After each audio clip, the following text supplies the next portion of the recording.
First and foremost, I want to give a big shout out to all the parents in the building. I think they deserve a big round of applause for being here from all the realtors. I do. And I say that because my name is Ed Krauze and I work for GCAR, but first and foremost, above all else, I'm a dad and an MCPS parent who served on as the PTA vice president, a cluster representative, a committee member of numerous boundary studies that are addressing the very issues that are caused by population growth. I know and understand the value of capital improvements, and so does GCAR. We should not be pitting schools and parents against realtors.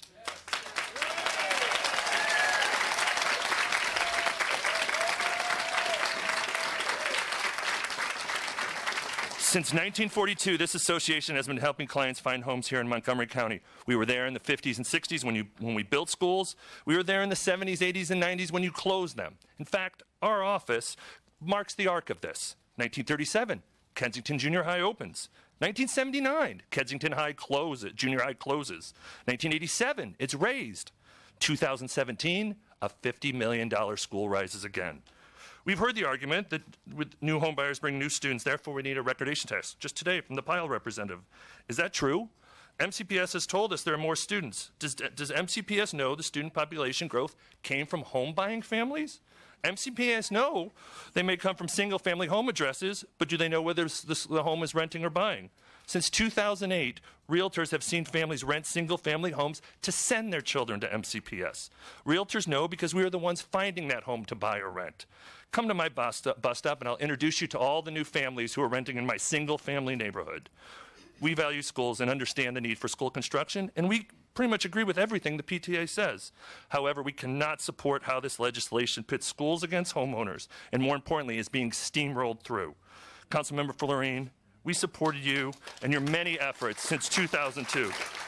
We saw you as a champion of good government and fiscal responsibility through years. That's why it's so hard to understand why, as council president, you're rushing through a $185 million tax increase.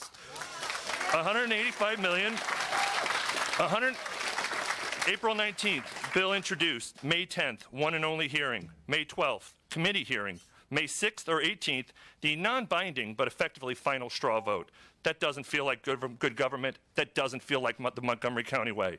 We also don't understand why you're trying to add $30 million for rental assistance and another $30 million in capital improvement projects behind the schools. I'm not even sure if the school people agree with that. Nor do we understand why yet another 25% increase was added in the reconciliation, going up to, that doesn't feel like good government, fiscally responsible, or the Montgomery County way. There's a better way. Equitable broad-based property taxes. Executive Leggett suggested 3.9. He lowered it to 2.1. Glen Orleans can even tell you that 1.5 can get you to 185 million.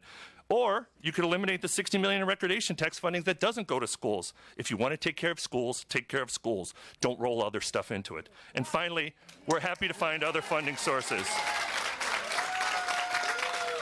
Last but not least, because I'm over time, and with all due respect, I'll skip the rest. Please note that in my testimony, I added a letter to the school board and the county council PTAs. We stand ready, willing, and able to work with you and the school affiliates to support schools. We just don't support a recordation tax.